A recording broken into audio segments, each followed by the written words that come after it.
Hello students, last lecture मध्ये आपण पाहिलेलं आहे की दिलेल्या डेसिमल नंबरला बायनरी मध्ये कसं कन्वर्ट करतात, बट तो फक्त इंटिजर पार्ट रिलेटेड कन्वर्जन आहे.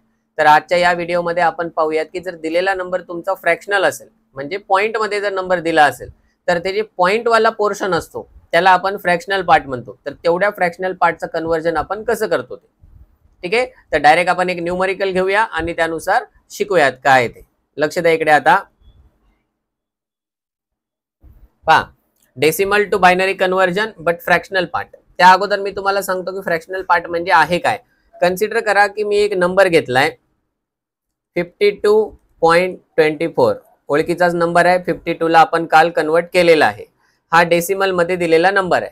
ओके, तर आता हा जो 52 वाला पोर्शन आहे, हा 52 वाला पोर्शन म्हणजे आपला इंटिजर पार्ट आहे, राईट. बट हा जो 0.24 वाला आहे याला आपण फ्रॅक्शनल पार्ट असं कन्सिडर करतो, राईट. आता बघा, जर हा 52.24 हा जो नंबर आहे ना, हा नंबर कंबाईनली लिहिलेला आहे, म्हणून या दोघांना सेपरेट करतोय कोण? तुमचा हा डेसिमल पॉइंट हा सेपरेट करतोय.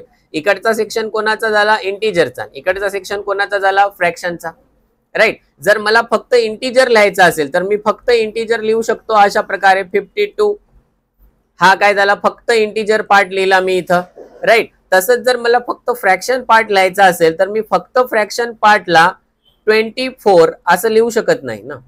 जर मी हे 24 असं लिहून काढलं तर हे इंटिजर मधला 24 झाला.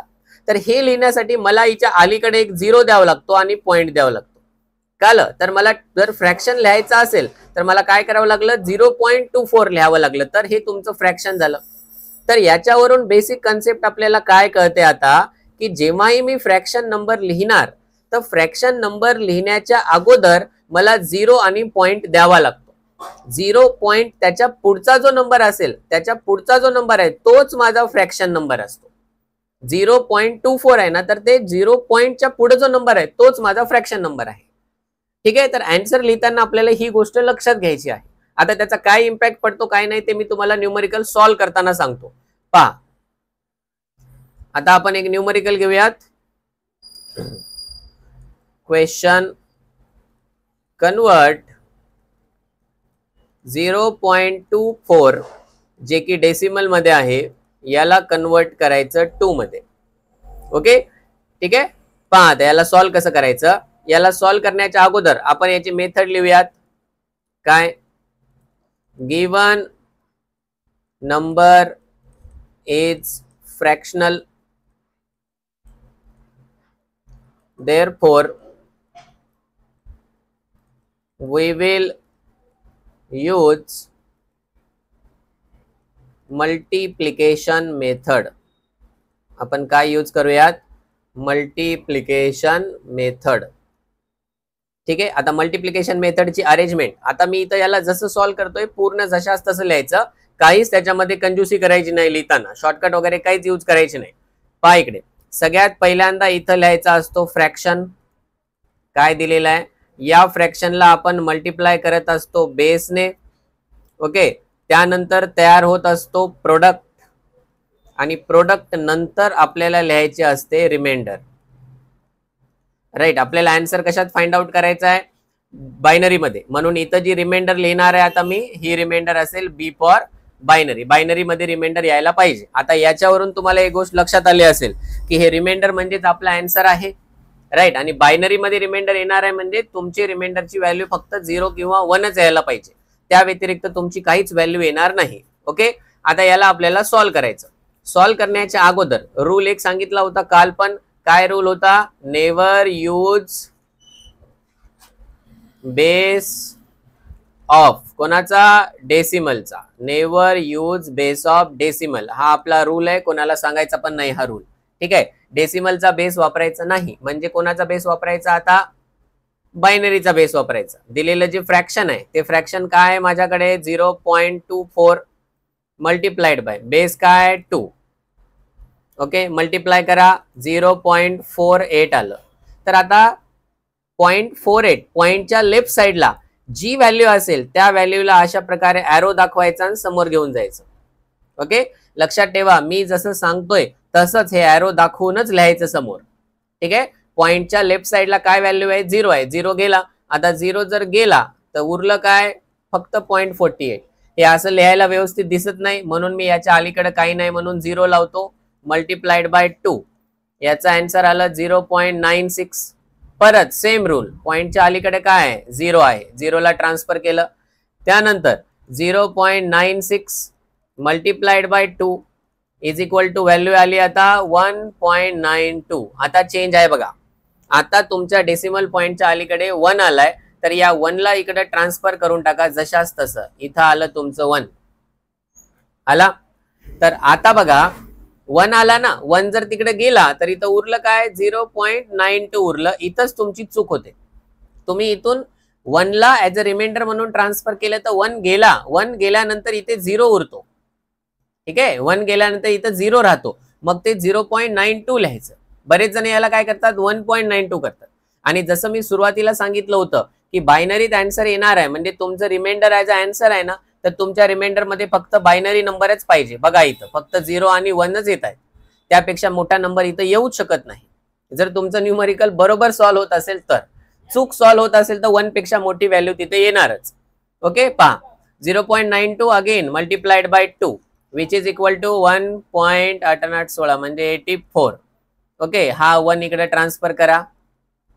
राईट, तुम्ही इथं पहिला 1 जिथं भेटलाय तुम्हाला तिथं पण थांबवू शकता, बट जास्त ॲक्युरेट आन्सर येण्यासाठी मी त्याला 5 इटरेशन पर्यंत सॉल्व्ह करतो.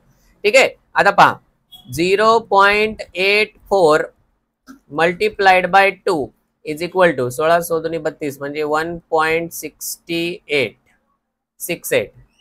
बरोबर आहे ना, 16×2 32 कटले. ठीक आहे, चालेल. पहा आता हे 1 आहे, इथं 1 आला, बस इथे थांबायचं आता. राईट, आता याच्या पुढे बघा काय महत्वाची गोष्ट आहे ती. ओके, पहा आता जे आपण इंटिजर पार्टचं कन्व्हर्जन केलं, त्या इंटिजर पार्टच्या कन्व्हर्जन मध्ये जो खालचा नंबर होता तो होता आपला MSB आणि जो वरचा नंबर होता तो होता आपला LSB. राईट, तर आपण सिक्वेन्स नेहमी कशी लिहितो, MSB पासून LSB कडेच लिहितो. सिक्वेन्स नेहमी MSB टू LSBच लिहितात, हे प्रॉपरली लक्षात ठेवा. पण फ्रॅक्शन नंबर मध्ये चेंज आहे. फ्रॅक्शन नंबर मध्ये जी वरची व्हॅल्यू असते ती असते MSB आणि जी खालची व्हॅल्यू असते ती असते LSB. पण सिक्वेन्स कशी लिहितात, MSB टू LSB, म्हणून आपल्याला आन्सरची सिक्वेन्स लिहावं लागणार आहे या डायरेक्शन. ओके, मग आता आपल्याला जर याचं सोल्युशन लिहायचं असेल तर आपण याचं सोल्युशन कसं लिहिणार, आता पहा. सोल्युशन काय दिलं, दिलेला नंबर आहे 0.24 10 मध्ये आहे, याला कन्वर्ट केलं आणि आपला आन्सर, आपला आलेला आन्सर काय आहे हो, 00111. राईट, आता सगळे माझे हुशार विद्यार्थी नीट लक्ष द्या. तुम्ही हे आन्सर 00111 लिहून टाकले ना. राईट, आता तुम्हीच मला सांगा, बायनरी मध्ये 00111 म्हणजे याची डेसिमल व्हॅल्यू असते 7. बायनरी नंबर सिस्टम येते ना सर्वांना, 7 असते. म्हणजे आन्सर करेक्ट काढून सुद्धा तुम्ही आन्सर चूक लिहिलं तिथं. तर इथं चूक काय झाली, मी काय सांगितलं होतं की फ्रॅक्शनचा आन्सर जेव्हाही लिहायचा असेल तुम्ही डायरेक्ट व्हॅल्यू लिहू शकत नाही, तुम्हाला त्या व्हॅल्यूच्या अगोदर 0 लिहून पॉइंट द्यावा लागतो. कळलं, तर आता 0.00111 जे आहे ना, हे फ्रॅक्शन मध्ये 0.24 आहे. It is not equal to 7. हे 7 नाहीये, हे आता किती आहे, 0.24 ही त्याची व्हॅल्यू दिलेली आहे.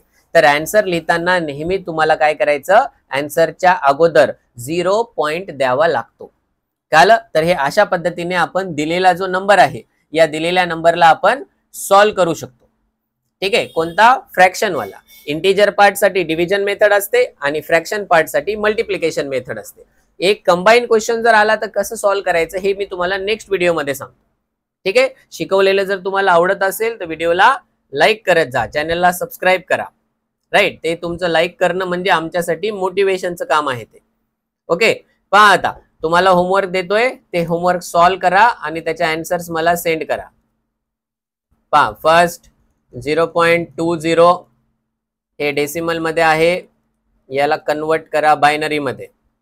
सेकंड नंबर 0.84 डेसिमल मध्ये आहे, याला कन्वर्ट करा बायनरी मध्ये. आणि थर्ड 0.25 हा थोडासा ट्रिकी वाला क्वेश्चन आहे हा.